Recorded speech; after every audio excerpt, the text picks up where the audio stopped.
Good morning. Thank you so much for having me. Now, I know that this is the last thing before lunch. Okay, I understand that. I made a very short presentation, and I welcome any questions. I run a very informal time. Okay, so if you have a question or a comment or an example of how you used a certain thing in a certain situation, please raise your hand and share, because I think that is awesome. And I'm probably going to be walking around and I'll raise my voice. Usually, my husband definitely says there's no problem hearing me, so I'll walk away from this a little bit. Again, if you have any questions or comments as we go, please raise your hand or just blurt it out. That's totally fine. We'll leave room for questions at the end of the seminar, and we'll get you out of here in plenty of time to eat lunch. All right, here we go. Personal branding. Everybody needs it for their business, looking for a job, just in their daily life. What is personal branding? Well, it's making a good impression, whether it's a good impression for a potential employer, or whether it is impressing a potential client or coworkers. You are your brand, and it's up to you to make the best brand, the best you can, and put it forth to others. Okay, we're going to talk about 3 different things today. We're going to talk about appearance, we're going to talk about our actions, and we're going to talk about how we speak and how that adds to our personal brand. The first thing we're going to talk about is our dress. It's very important. It's one of the first things that people notice. I mean, when you go out, that's one of the first things you notice about other people, right? You notice what they're wearing. And that is something that people are going to notice about you as well. The very first thing I'm going to say is dress to impress. Whether you're going to a business meeting, whether you're going to an interview, anything, dress to impress. And the next thing we need to talk about is how you're supposed to dress. And when I talk about dress, just try to put it into your own life. This is going to be different. It's going to depend on where you work. When you work at a bank, you're going to dress one way. If you work at a salon, a really hip salon with loud music going, you're going to dress a totally different way. So just use your own good judgment and dress the way that is appropriate for wherever you're going. And also, when in doubt, go conservative. If you're not sure exactly how the person is going to perceive you, err a little bit on the side of being a little conservative. That's going to be a lot safer than going with a little trendier outfit. Also, ask yourself, if you're not sure, ask, would I wear this in a club? If I'm going to go out to a club with loud music, things like that, it's probably not going to be appropriate to wear to your business meeting, things like that. And by club, I mean maybe to a place where there, a jazz club or a dance club. And I'm trying to expand, everybody's taste here. So if you're going to go to a club in a certain outfit, probably not going to be appropriate to go to a business meeting. Also, and this is very important, and I need to watch this too, if you wear a shirt with buttons, just a regular old button-down shirt, sit in it, stand in it, lean over, move around in it, because we all know the little gap happens, okay? And a potential client or a potential employer may look at that as maybe dressing a little sloppy. So make sure that you move around in your button-down shirts, okay? How many? I know I have at least 2 button-down shirts I need to watch. Anybody else have one of those? Yeah, I'm glad. I'm in good company. Also, there's an age-old question, nylons or no nylons? Now, this can be very touchy, because nowadays, a lot of people, if you go to the West Coast, nobody's wearing nylons, okay? Out in California, number 1, it's too hot. And number 2, that's just not the style, okay? East Coast, a little bit different. They're more tights, especially in the cooler weather. They wear, opaque tights, things like that. Here in the South, it could go either way. Now, if you work at a bank, I know certain banks require their employees to wear nylons if they're wearing a skirt. Other places, I'm using the salon as kind of like a different place, maybe not so much. You may not have to wear that. You can dress a little bit more, a little more trendy, and you don't have to wear nylons. How many people in their jobs right now are required to wear nylons to work? Anybody? Couple people? How many? Doesn't matter. Mostly. Okay. So just kind of use your own judgment. Think about where you're going, where you're going to be, and what client you're going to be visiting. And maybe kind of angle your choices, your wardrobe choices to them. Okay, well, we want to move on to perfume. How many wear perfume? Okay, do you wear perfume when you go out to see a client or a potential employer? Yes? A little bit? Yeah. Okay. That's fine. Wearing a perfume is fine. Just don't put a lot of it on. I was talking to my boss yesterday, my news director, Neil Bowling, and he's actually one of the people that brought this up. And he's like, well, are you going to talk about perfume? And I was like, well, I guess I can. You know, you're not supposed to wear really heavy perfume while going to a job interview or going to see a client. He's like, you know, that's one of the first things I look at is perfume. I smell it, obviously, because you can't really hide it. If you have too much perfume on, it's going to hit somebody. And if you're in a small little office, it's going to fill up that room instantly. And it's going to be a big distraction. So make sure when you put perfume on, if you choose to wear perfume, to keep it light. That way it won't be a distraction. Okay? The second thing, fingernails. How many bite their fingernails? Anybody bite their fingernails in here? Couple. I know it's a bad habit. When I get stressed, I start doing that, and I just got to stop. But that's the second thing that my boss looks at when he is interviewing somebody or if he's meeting with somebody. He checks their fingernails. And I was like, really? He's, yeah. If their fingernails are not well taken care of, he's like, they don't have to have, daggers and, perfectly manicured. But you can tell a lot about somebody by their fingernails. If they're chewed down to the nubs and maybe have, half red and it's chipping off, he's like, that says a lot about how I think they're going to work or how they're going to look in a workplace setting.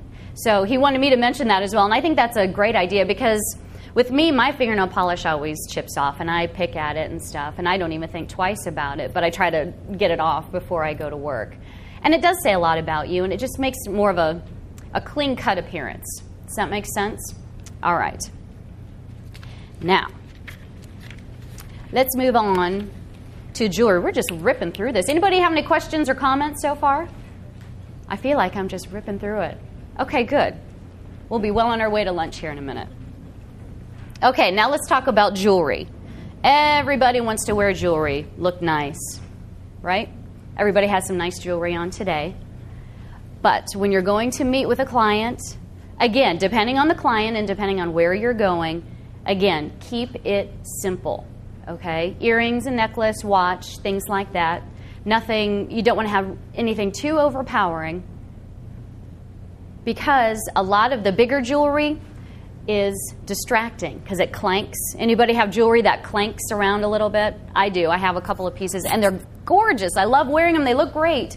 But if you're trying to talk to somebody and you're gesturing and your bracelet's clinking around or you're moving around and your necklace is clinking around, it gets really distracting. And all of a sudden they're looking at your necklace and, they're not listening to what you're saying. They're listening to the clink. And first of all, what is making that noise? Okay. It's the necklace. And here she goes again. Oh, there goes her, and all they concentrate on is your movements. They're not listening to what you're saying. So it's so important to wear jewelry that's tasteful and simple and doesn't clink around. All right. So that's pretty much what I wanted to talk about with appearance. A lot of the things you already know. And I just wanted it to be a nice review of things. It's always nice to have a little review every now and then. So let's talk about our actions. And today specifically, I'd like to talk about our nonverbal actions. Nonverbal actions are how we are perceived physically. And by physically, I don't mean our height and weight. I don't mean that at all. Because I know there are a lot of judgments that are made by people about height and weight. And I'm talking about how you carry yourself. I'm not talking about how big or tall you are. We're just talking about how you carry yourself and you're gesturing, those kinds of things. The first nonverbal thing that people are going to see about you is your smile. Very first thing. And that is going to be a huge thing. That's going to get you in a door or it's going to have a door closed in your face. If you have a nice smile, it doesn't have to be big cheesy, but if you have a nice smile, it just lifts everything in your face. It makes you look energetic. It gives you energy. Even if you're tired, if you put a smile on your face, that's going to give you energy right away. And your client or the person you're working with is going to say, okay, this is someone who has energy. This is someone who's going to be creative. This is someone who I want to work with because they're going to make me better. In my business better, in my personal life, they're going to make me better. First of all, they're going to make me smile too. Exactly. See, the one gentleman, I think, he just gave me a smile, and that just made me smile back. A smile is contagious, and it's a powerful weapon. You can break that ice. And that's sometimes all you need is just a smile, and that can open so many doors for you. Let's talk about the handshake now. Handshake is probably the second thing that people are going to notice as far as nonverbal communication. Okay? Now, I need a volunteer to come down here real quick. Anybody, it doesn't matter. Okay, come on down. I'm putting people on the spot today. So when you come in and you're meeting with somebody and you say, you introduce yourself, hi, my name is Sarah. It's so nice to meet you. Nice to meet you. We've got a good handshake. It's called web to web. The web between your thumb and forefinger, they're touching. It's a good firm one. You don't have to break her arm. But a nice firm handshake, okay? That says a lot. That exudes confidence, okay? A lot of women, depending on what generation you're from, do this handshake. We don't do this. I feel like I'm, curtsying to the queen, okay? None of this, especially when you're dealing with men, okay? Some men expect this. You are a businesswoman. You are trying to get a job, you're trying to get a client, you're trying to work with a client. This is work with me. I can do so much for you, okay? Does that make sense? No fishy. And another thing, the lame little fish. If you are in a place like at a cocktail party, somewhere where they're serving drinks, whether it's pop, Coke. I'm from the Midwest, okay, it's pop to me still. If it's Coke, wine, it doesn't matter. Whatever drink you have, hold it in your left hand. Always. Because if you're going to get introduced to somebody and I have a glass of water that is sweating and now I have to go, oh, it's nice to meet you. Okay. And you're not going to get all the water, all the condensation off your hand, so you're going to have a cold, wet handshake. Gross, okay? That's not going to give a good impression, is it? Okay, so a nice firm handshake, keep that drink in your left hand. It's very nice to meet you. Eye contact, thank you so much. Round of applause. Thanks, Miss Jackie. Okay, and that's the second thing is eye contact. Eye contact tells the person that you are talking to that you are important. I'm talking to you and all my attention is on you right now. I am confident and I'm listening to what you have to say. Okay? It's just a little thing. And sometimes it's a little intimidating to look somebody in the eye and while they're talking. You kind of want to look down or, look anywhere else. But if I'm trying to talk to you, if you're talking to me and I'm looking everywhere but at you, what does that say about me? That says, A, I'm not listening. B, I don't have the confidence to hold a conversation with you. I'm intimidated by you. So look people in the eye. Just those simple things. And you know what? I tried it with friends. I do it with friends sometimes. I'm like, just look at me. And we just talk to each other while holding eye contact. If I can do it with my friend, of course we laugh a lot, but if I could do it with somebody I know and I feel comfortable with, that's going to give me the confidence to do it to a complete stranger. All right? Eye contact is so important. Now let's talk about posture. I got to get away from this. Can you still hear me? I feel tethered to the mic. Okay, I got to move around a little bit. Posture, again, is so important. And I'm talking about posture when you're sitting, when you're standing, it doesn't matter when. Okay, when you're standing, obviously you don't want to be like this. What does this say? I feel like when I was a teenager I did this. I'm so bored with life, right? Okay. When you're standing and talking to someone, raise your shoulders, put them back a little bit. It automatically goes from this to this. I mean, there's such a change in my posture. It's more confident, right? And when you're standing, I mean, you can put you shift your weight. I'm a mom, so I do this a lot. Moms, you too, anybody in here, shift your weight like this because holding the baby? Yeah. Grandmas too? Same thing. Nothing wrong with that. But make sure that your shoulders are up and back, okay? A lot of times what I will do is if I'm standing, I will make it a point to put my middle finger on the seam of my pants or on my skirt. That automatically kind of makes your shoulders go up and back a little bit. So if I can feel that, I'm like, okay, I got pretty good posture going right now. Now when you're sitting, obviously, you don't want to be doing this.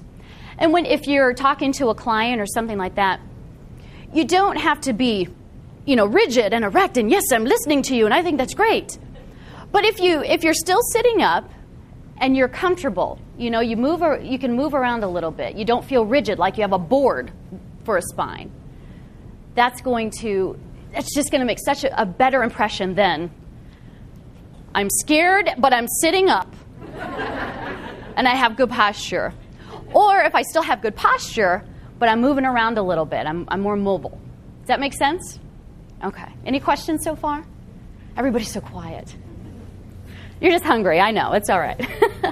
All right. Let's talk a little bit about gesturing.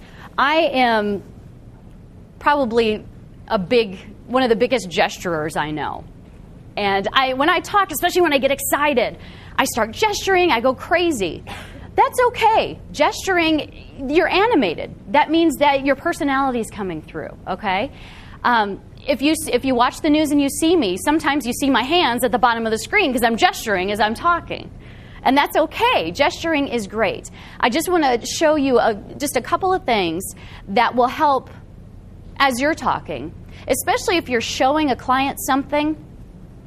If I have this table here and I'm like, okay, this table is the best thing, and you're showing a client why this table is the best thing, a lot of people do this, don't they? Look at this table. It is a wonderful table. It's a great color, okay? Who else that you can think of on TV, think of a game show that does this? Vanna White and Barker's Beauties from Price is Right, okay? It's beautiful, okay? But if I'm trying to sell this table, I want to tell you that this table right here is one of the best investments that you can ever make. My palm is down. And this can be used if you're selling something. It can be used if you're trying to sell yourself, okay?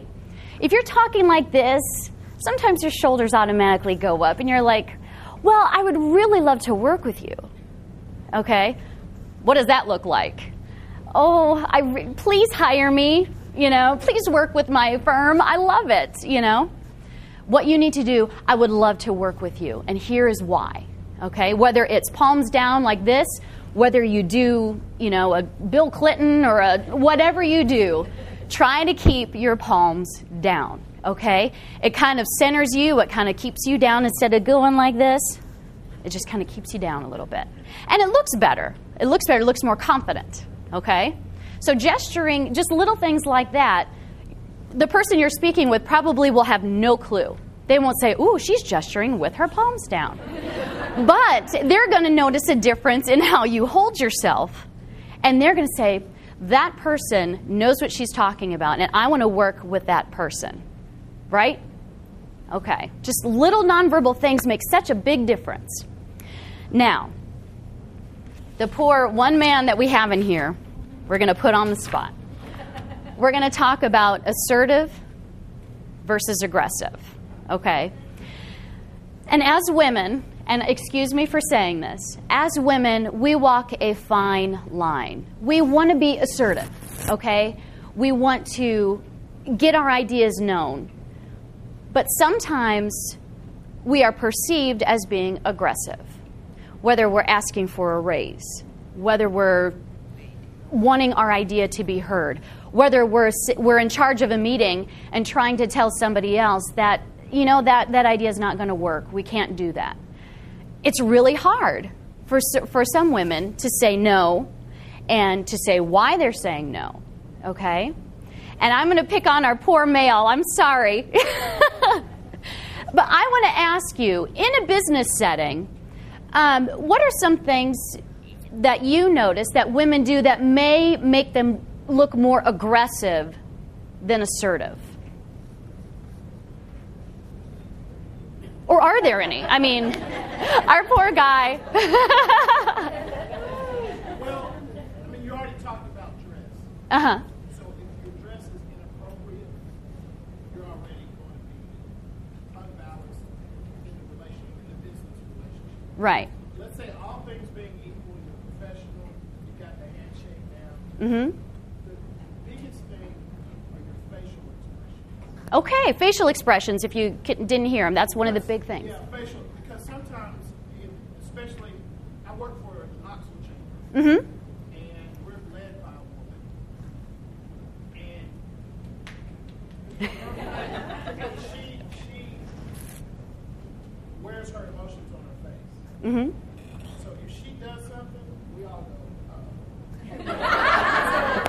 you know, you have to have a poker face. Sure. I mean, I don't know how else to say it. That makes sense. That makes sense. You just have to kind of wipe off your emotions. Because as women, we're traditionally told we are the caretakers. We have to make sure everybody else is okay. We have to make sure everybody else is happy. Then after everybody else is happy, then it's okay if we have time to make sure that we're happy.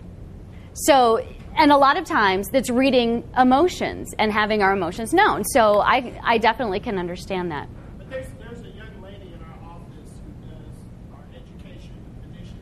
Uh-huh. And she actually works with the superintendent of schools. She's extremely brilliant, but you never really know if she's upset, unhappy. She's very, very consistent.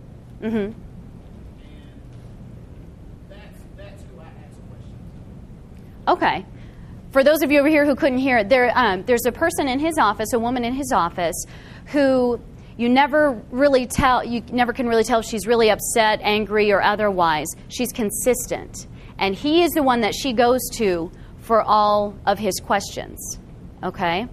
Doesn't mean you have to be stoic and have no emotion whatsoever, but just kind of keep them in check, kind of keep them in the middle. Would that be fair to say? Okay. Now, hopefully you've been given a handout. I'm not going to go through all of this because I know you can read. But there are some great tips on here. First of all, about body language. Non-assertive body language versus assertive versus aggressive. And next time you're in a meeting or you're talking with someone, pay attention to how your body language, what your body language is saying. Are you swaying and shifting your weight? Sorry, moms, I do that too. Are you whining a lot? Do you hesitate a lot when you're talking to somebody? Or do you stand up straight, like an assertive person would? Or are you leaning, pointing the finger at someone? That's the worst thing that someone could do to me, is come up to me and point their finger at me. I'm like, oh, it's my mom all over again, you know. I was in trouble a lot as a kid. But, and that's another thing. If you are in a position where you're the leader of a group, things like that, those little things mean a lot to people. Like what I just said, if someone came and pointed their finger at my face, I instantly go back to my childhood when I was in trouble. And do you think I'm going to go to that person who's pointing their finger in my face if I have any questions or if I have a problem? No way. I'm not going to go near that person because they pointed their finger at my face like my mom used to, right? I wouldn't feel comfortable doing that. So make sure your body language is telling people what you want them to hear. Does that make sense? Okay. Another thing I want to talk about real quick is refusing requests. If you're in a position where you have to say no to people, it is so hard. It is so hard because some people they're just gung-ho. I have the best idea and I want this to happen and this is why it's going to be great. And you have to say no to them. It's tough because as women, we're taught, okay, emotionally, don't upset them. It's okay. You know, we want everybody to be happy, right? Well, in business, you just can't do it. Men don't do that. Men don't, a lot of men don't make sure. I don't want to say all men. Most men, they're not going to care. If it's not a good idea, it's not a good idea. Boom, no. But as women, sometimes we have a little bit harder time saying no. We feel we have to explain ourselves, that kind of a thing. So I really want you to read the part about making simple requests of others and refusing requests. And the first one is so important. You have the right to say no. Okay? And if you say yes when you really mean no, like it says, you're denying your own importance. You're not taking yourself seriously. Okay? That kind of goes in family, too. When I was reading this, I'm like, yeah, that could work in a family setting, too. But for business especially. And by saying no, you're not rejecting the person. You still like them. You just don't think that their idea is going to be the best thing for the group or for your client. And then people are going to try to change your mind. But come on, really, I worked so hard on this, things like that. If you are set against no, then no. Okay? Now, on another page, I think it's page 3. Some of these they're repeated a little bit. You can learn the assertive ways of saying no. I like the second one. Begin with your answer with no. That way there's no question. There's no ambiguity. They know that you're saying no. Make your answer short. You don't have to give a long explanation. Just make it short, be honest, and do not apologize. That's hard, right? It's so hard not to apologize. I still do it. Also, we're going to go to the Every Person's Bill of Rights, and I believe that's on the last page. This is great stuff, too. I mean, that's something that you want to keep in your desk drawer, just as a refresher, because I was reading through this. I'm like, yes, I need to remember that. I need to remember this one, too. The Every Person's Bill of Rights is important. Everybody has the right to be treated with respect. You have the right to express your feelings and your opinions. You have the right to be listened to, and you have the right to be taken seriously. And if you give someone the right and that respect, they are going to give it right back to you. Absolutely will. You have the right to set your own priorities. You have the right to say no without feeling guilty. Okay? Without feeling guilty. You have the right to get what you pay for. You have the right to make mistakes. It's okay to make mistakes. It really is. I mean, it's better in certain situations rather than in others. But it's okay. Everybody makes mistakes, and that's okay. And you have the right to choose not to assert yourself, okay? I think, when I read that, I think pick your own battles. And if you're in the position to do that, then that's great. Okay. Anybody have any questions so far? Any comments? Everybody understand kind of where I'm going with that? Okay. Oh, yeah. That's a great question. She asked if the rules should be different for men. Anybody have an answer to that? Or an opinion? Our lone man, should the rules be different for men? Well, I don't think they should be different, but I think you have to take into account the atmosphere. Okay. That makes sense? I mean, do you treat an African American differently than an Asian American, or someone who's white, or someone who's from another country? Will you automatically treat them differently because they are different? It's not that you're racist. It's just they're different. We have a young lady in our office that has adopted a Latin American child. Mm-hmm. I treat her differently than everybody else in the office because I've adopted children. So she gets favoritism. He favors someone because she adopted a child and he has adopted children. That's what he's talking about. I don't know if you can hear him over there. So it's just kindred spirit. So Uh-huh. I don't think there should be a difference, but I think you should recognize it. Okay, what about as far as the Every Person's Bill of Rights? The right to be treated with respect. The right to say no without apologizing. Are those rules any different for men, do you think? They shouldn't be. But do you think they are? Yeah. Who? You just have to acknowledge how that atmosphere plays itself out where you are. Okay. Anybody else have an opinion about that? I thought someone else had an opinion. Oh, I said I did. But Yeah. everyone who knows me knows I have an opinion. And that's okay. Yeah, there shouldn't be differences, especially when we're talking about just basic ways to treat people with respect, listening to them, those kinds of things, right? Okay. Let's go verbal real quick because I want to leave time for questioning those kinds of things. Okay, we're talking about our verbal. The first thing, obviously, that you notice when we're talking about verbal communication is your voice. And I'm going to stay by the microphone so you make sure so I can be heard. Your voice is very powerful. After someone has seen what you're wearing and felt your handshake and looked into your eyes, what they're going to notice is your voice, right?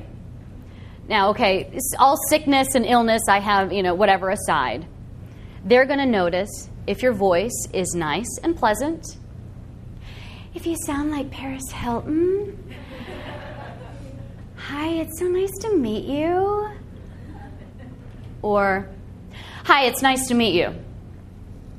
Okay? You can be perceived in so many different ways just by the sound of your voice. And that goes for the phone, especially. I try to answer the phone with a smile, even though right when the phone rings, I'm like, oh man, News Channel 11 connects, hi, same kind of a thing. Okay, your voice is very powerful. It can be a very powerful tool for you. One of the things that's going to help you, if you're in a situation where you're nervous, and we all know when we're in a situation when we're nervous, we tend to breathe up here and lift our chest, and that can make our voice get really high and breathy. Okay? How many of you sing here? Anybody sing in the choir or have sung in the past? Okay. Basic singing principles. You never breathe from up here in your chest. You want to breathe down here from your diaphragm. Okay? And this can be very important. It's something so simple, but if you're in a place where you are nervous and your voice is going to shake a little bit, breathe from down here. Take a big breath and stick your gut out. Use your diaphragm down here. Because that is going to, when you talk, it's going to force the air out and it's going to get rid of those shakes, okay? And it's also going to lower the tone of your voice as well. And that's very important. Some people, they instantly get turned off when they hear a voice like this. Hi, okay? But if you're talking like this in a normal voice, a little bit lower, you're going to sound a lot more confident and you're going to sound like you know what you're talking about. Whereas you're like this, I have something great I want to share with you today. The second thing I want to talk about is the way you end your phrasing, your sentences. To sound like you're an authority on whatever business you're in, try to end your sentences down. You can hear the tone of my voice go down. That makes you sound like you're more confident. If you say, and there's an example, if you're saying, that is not acceptable, that sounds like, hey, we got to change things. But if you say, that's not acceptable, it's kind of questioning, isn't it? It sounds a lot different. It sounds like, well, I'm not sure, but a lot different than that's not acceptable. Okay, you see the difference? You hear the difference? Just little things like that are going to make a big difference in the way people hear what you're saying. If you say, that's not acceptable, let's try something else. Okay, we're going to hit the books, we're going to make some calls, we'll get right back to you. Rather than, well, that's not acceptable. I think we need to change some things. That doesn't sound very confident, does it? No, it makes you sound like, well, you're not very sure of yourself, but I think we need to change some things. Doesn't sound as good, does it? Okay? So always end your sentences down, with your voice down a little bit. Does that make sense? Okay. And what we were talking about earlier, people, if they are right and you are wrong for whatever reason, if that ever happens in your entire life, please apologize. There is nothing people like to hear more when they are talking with somebody and the other person has made a mistake or is wrong or has misspoke, maybe not are wrong, but they misspoke, to say, you know what, I'm sorry, I thought it was this way, you're right. That can open the doors to the heavens, and angels will sing and light will come down to you, and you will be, it's going to be great, okay? It doesn't mean that people are going to think less of you, they're going to think of you any less as an authority figure. They're just going to be like, you know what, she does this, she cracks the whip, but you know what, when she's wrong, she'll admit it. And that's going to be the next thing out of their mouth. When she is wrong, she can admit it. And that is so huge when you're working with people. And it doesn't knock you down any notches at all. It just, hey, you're human. We're all human, right? And that's a perfect way to show it. And you know what? I apologize. I'm sorry. You're right. You don't have to go on and drone. Yeah, you're right. You're so great. Nah. Just apologize. That's good. Does anybody have any questions? Yes. I apologize, I was late. But did you talk about these things? Cell phones. I did not. How rude it is. Never be. That is great. You know, and I almost forgot to turn my cell phones off when I came up here. Wouldn't that be embarrassing if I'm talking about personal branding, the phone underneath this podium starts ringing? Really bad. Okay, yes, when you're going into any kind of meeting, it depends on what it is. If you're with coworkers, it may be appropriate to turn it on vibrate if you're waiting for information for a meeting, something like that. But if you're going with someone you've never met before, whether it's a client, a potential employer, a potential employee, turn that phone off, put it on vibrate, put it away, don't even look at it. Because I know that from personal experience, talking with somebody and having them glance at their phone every time it buzzed, I'm like, what am I doing here? You know, do you just get it? Just answer it. Because I want you to get through with that phone call so you can pay attention to me now. Does that make sense? So turn those phones off. That's great. That is a great piece of advice. Any other questions, comments? Yes? Sarah, could you talk about women especially have the empathetic nod? Yes. We agree to all kinds of things. Yes. When really what we meant was, I understand what you're saying. It's idiotic, but I understand. Yeah, exactly. And I think in certain situations, it might be when you're listening to something. That's one of the good things about listening, is if you nod your head, people think that you're listening to them. And nodding your head is fine when you're listening. Yeah, I know where you're going. I know what you're talking about. Yes. But that doesn't mean that at the end of the whole thing, you need to say yes. Because after all this, yes, yes, yes. So what do you think? No, it's not a good idea. That's okay. And that's just, like I said, it's one of the principles of good listening. We call it active listening, is the eye contact and nodding. Yes, I understand what you're saying. That you're engaging with that person. It is perfect, in my opinion, it's perfectly okay to nod your head while you're talking to someone. Because you're listening to them and you're showing them that you're listening to them. But it doesn't mean at the end you have to keep nodding. Okay, so just remember that. And some people, a lot of sales tactics, people get you to say yes to a whole bunch of different things. Is the sky blue? Yes. Is the grass green? Yes. Do you want to buy this? Yes. Whoa, wait a minute. What did I just say? That was a simplistic example, but you understand what I'm saying. So absolutely, it's perfectly fine to nod your head while you're listening to somebody. In fact, it's going to let them know that you're listening to them. But that doesn't mean you have to say yes at the end to whatever they're selling, whatever they're pitching. Does that make sense? Does that answer your question? Okay. Anybody else have questions? All right, I put up, in fact, she's in here. Where's Mary Ellen? Mary Ellen Miller's right over there. Oh, real quick, reputation, okay? It precedes you, and a lot of people are like, oh, character, reputation, I think they're both important because your reputation is going to precede you. And I love this quote. It takes 20 years to build a reputation. 5 minutes to ruin it. Seriously, it does. One negative thing you'll be working to recover twice, 3 times as long. So always keep that in the back of your mind when you're going somewhere or talking to somebody, because that's you and you are representing you. You're the only one. You can do it best. So just remember, what you're putting out there is what people are going to judge you on. And I know that's awful. We're talking about dress and things like that. But confidence. If you have confidence in yourself, that's going to make all the difference in the world. I came up here, I was shaken at all that. I'm in such good company right now. This could be intimidating. But you know what? If you just think of yourself, if you have confidence in yourself, and you think, you know what? A lot of the stuff people are already going to know, but maybe I have 1 or 2 things in there that people can take away, then that'll just get you over the hump, and breathing down from your diaphragm so you don't shake while you talk. Okay, let's go to Mary Ellen.